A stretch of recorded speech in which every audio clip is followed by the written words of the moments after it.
No quadro Expediente Paroquial de hoje, nós vamos falar sobre os ministros da Eucaristia, que nas paróquias assumem a importante missão de cuidar da distribuição de Jesus Eucarístico. Vamos acompanhar.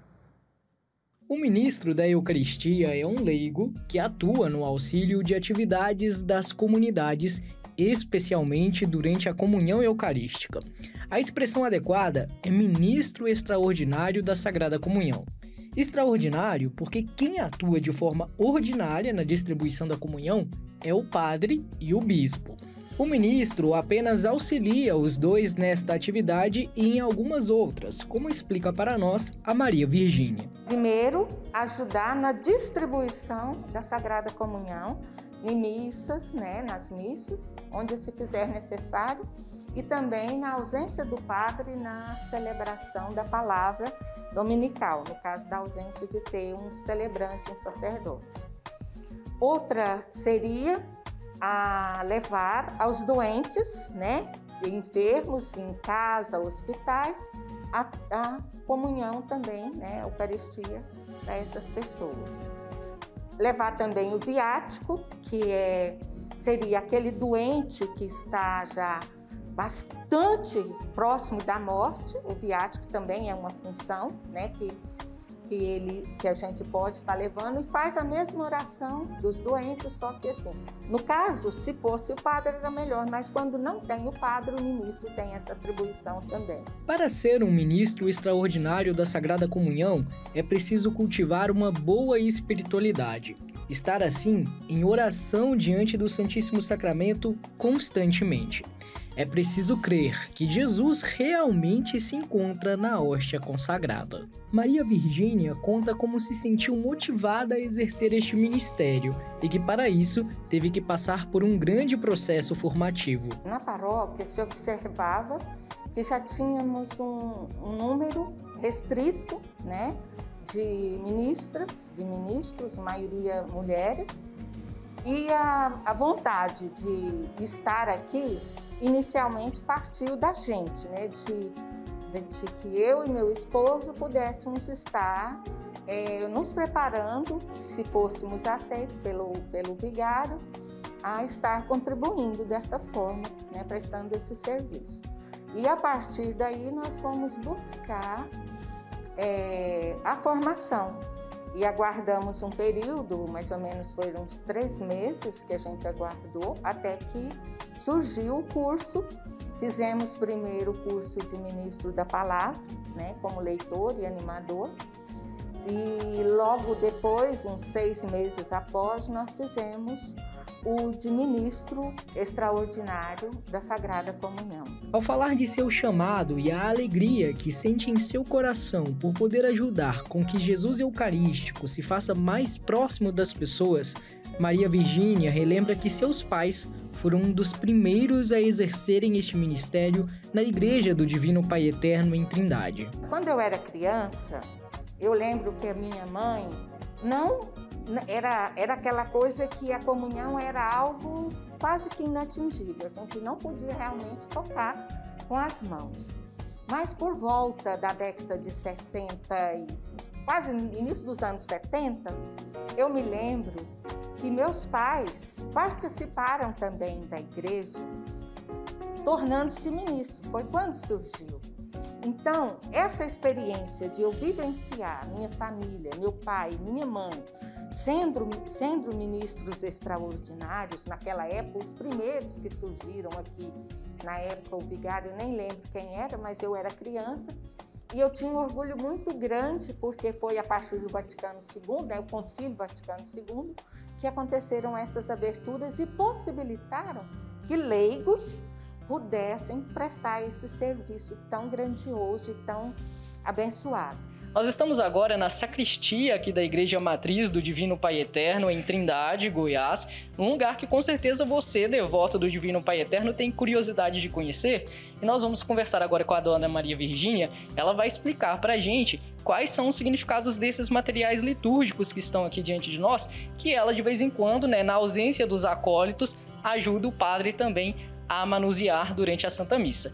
Então vamos começar pelo cálice, né, Maria? Bom, o cálice, na verdade, é um conjunto aqui, né? Nós temos aqui, então, o corporal, que é aquele que o padre vai abrir, né? Depois a gente tem a pala, a patena, e aqui sobre a patena vem a hóstia maior, né? E depois um sanguíneo e o cálice vazio.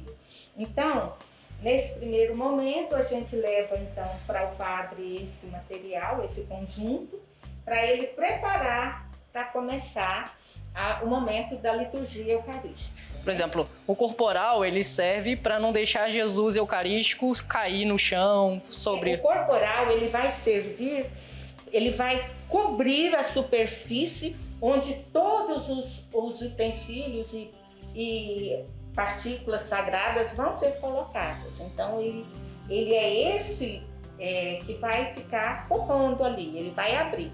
Eu não posso colocar a hóstia consagrada ou mesmo a partícula antes de ser consagrada sem abrir primeiro o corporal.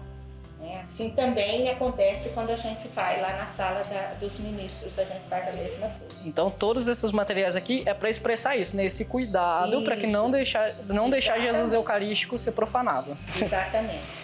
Aqui a gente tem a âmbula, né? Na âmbula vai as partículas, né? Que ainda não foram consagradas, né? As hóstias, e que só depois, né? Que o padre faz o momento máximo da missa, que elas vão ser consagradas. E a senhora usa também, então, para distribuir, né, durante a Eucaristia, sim. A senhora usa ela para levar os fiéis. Então, no momento, por exemplo, que eu vou levar para o padre, eu já tirei a tampa e eu já levo as hóstias expostas. E aí, por exemplo, na Santa Missa, né, quando não distribui a Eucaristia para todo mundo ou a quantidade sobrou um pouquinho, é nesse recipiente também que pode ser guardado no sacrário. Normalmente, aqui na nossa paróquia, a gente retira o que sobrou, que foi consagrado, passa para uma outra âmbula menor também com tampa, né, que é importante que essas hóstias estejam guardadas tampadas, e assim vai para o sacrário. Elas vão para o sacrário e permanecem guardadas. E normalmente, sempre, se tiver a hóstia consagrada no sacrário, você vai ver ou a vela ou a luzinha vermelha, a luzinha acesa, que determina que tem hóstia consagrada no sacrário. E essa aqui é a dupla do cálice. Esse aqui complementa o que o cálice. Já que o cálice está vazio, aqui eu tenho as galetas, né, que tem uma com vinho e uma com água, e eu vou levar, logo após eu levar as hóstias, né, eu vou levar essas galetas para que o padre coloque dentro do cálice o vinho e um pouco de água. A água também, ela volta num segundo momento na missa, né, para ajudar o padre a purificar o cálice, não é isso? Sim, exatamente. No final, quando todo mundo que estava preparado, que recebeu a Santa Eucaristia, aí o padre novamente vai pegar a água, porque ele vai purificar, né, com a água, e aí sim, né, vai beber, ou até mesmo, quando o padre não faz esse, né, de ingerir o vinho, também pode ser o ministro que faz esse procedimento. De colocar água, né, limpar, purificar qualquer resíduo, partícula, na mesma coisa acontece na âmbula, né? A gente utiliza essa água e purifica e enxuga, verifica se não ficou nenhum resíduo, né? E aí sim a gente pode levar para trazer de volta para a sacristia. Esse que é o lavatório, né? Então a gente normalmente, o ministro ou o acólito, né? Quando tem mais de um ministro, um leva a toalha e o outro vai, o padre, né, diante do padre, vai verter a água para que ele purifique, para que ele lave as mãos, porque ele vai manusear tanto as partículas quanto, né, todos os utensílios também aqui. E aí enxugou, guardou e a gente volta novamente até a comunhão. Né? E a gente trouxe um livro aqui agora, esse missal aqui, por exemplo, a senhora ajuda mesmo a manusear ele justamente quando os acólitos não estão presentes, né? Exatamente. O missal, ele é, na verdade, o roteiro. É o roteiro da celebração.